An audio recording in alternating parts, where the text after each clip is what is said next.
বোনের বাড়িতে বেড়াতে বোনের শ্বশুরের পৈশাচিকতার শিকার শিশুটি এখন মৃত্যুর সঙ্গে পাঞ্জা লড়ছে।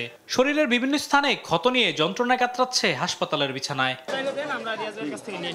শিশুটির মায়ের অভিযোগ, পাশবিক নির্যাতনে জড়িত বড় মেয়ে শ্বশুর হিটু শেখ, শাশুড়ি জায়দা খাতুন, মেয়ে জামাই সজীব ও ভাসুর রাতুল শেখ। শনিবার তাদের বিরুদ্ধে মামলা করা হয় মাগুরা সদর থানায়। আমার মনে যে শাস্তি দিয়ে এই জঘন্য কাজ করেছে, এই শাস্তির বিচার চাই।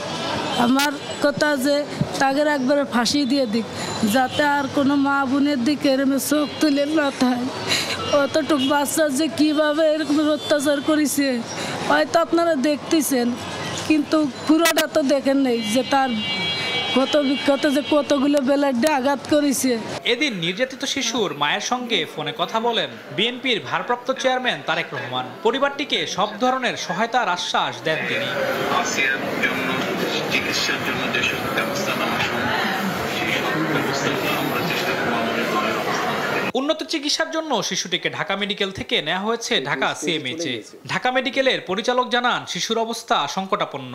বাচ্চাটার পরিস্থিতি এখন আসলে একটু খারাপের দিকেই। তাকে ভেন্টিলেটরে রাখা হয়েছে। তার পরিস্থিতি অবনতি হয়, তাকে আমরা গতকাল রাত 9টার দিকে ভেন্টিলেটরে রেখেছি। সে যে স্টেজে চলে গেছে, মানে আমরা আসলে স্পেসিফিক্যালি এখন বলতে পারছি না। আমি ডাক্তারদের সাথে কথা বলেছি এ ব্যাপারে, ওনারা খুব বেশি আশাবাদী না।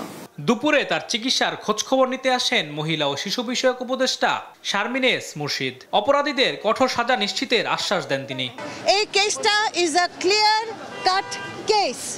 এখানে এভিডেন্স আছে, ঘটনার প্রমাণ আছে, এবং এটাকে কিছুতেই আমরা হাতছাড়া হতে দেব না।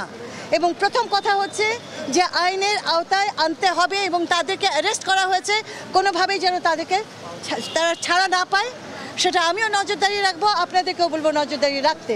এদিকে মামলার পর হেফাজতে থাকা 4 জনকে গ্রেফতার দেখিয়েছে পুলিশ।